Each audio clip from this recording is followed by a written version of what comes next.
Sementara di Surabaya, 3 bangunan mes pekerja proyek ludes diamuk api Rabu pagi. Selain itu, 3 unit motor juga ikut terbakar.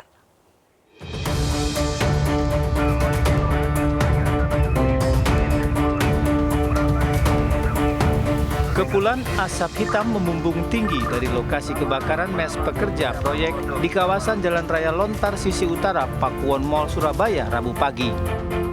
Bahan bangunan yang terbuat dari kayu dan triplek membuat api cepat membesar. Akibatnya 3 bangunan mes dan 3 unit sepeda motor milik pekerja proyek ludes terbakar. Menurut saksi mata, titik api diduga muncul dari lantai 2 bangunan mes yang dihuni oleh 11 orang pekerja, kemudian merembet ke 2 mes lainnya. Diduga kebakaran akibat hubungan arus pendek listrik. Info bahwa bedeng ada kebakaran. Kemungkinan besar titik api dari lantai 2, Pak. Lantai 2. Dan lantai 2 itu dihuni sekitar 11 orang. Kita penyebabnya tidak tahu, dari korsleting listrik atau dari puntung rokok. Api pun berhasil dipadamkan 1 jam kemudian setelah 15 mobil pemadam kebakaran dikerahkan ke lokasi. Dari Surabaya, Jawa Timur, Hari Tambayong, iNews melaporkan.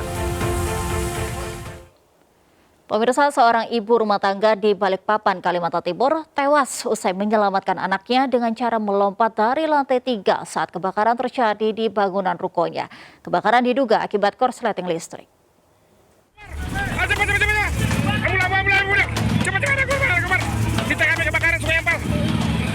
Warga langsung berupaya menyelamatkan seorang ibu, Nur Aini, 22 tahun, saat bangunan rukonya terbakar Selasa malam kemarin di kawasan Sungai Ampal, Balikpapan Tengah.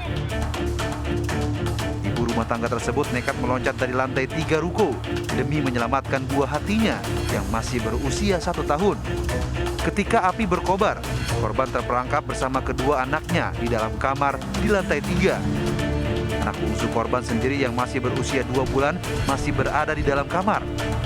Korban menyelamatkan diri dengan cara menggendong anak pertamanya. Sementara sang suami ketika api berkobar tengah berada di lantai 1.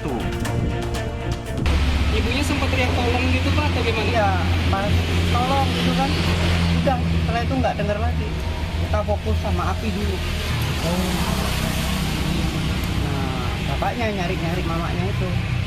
Baru teriak dari atas itu ada orang jatuh, masih jatuh.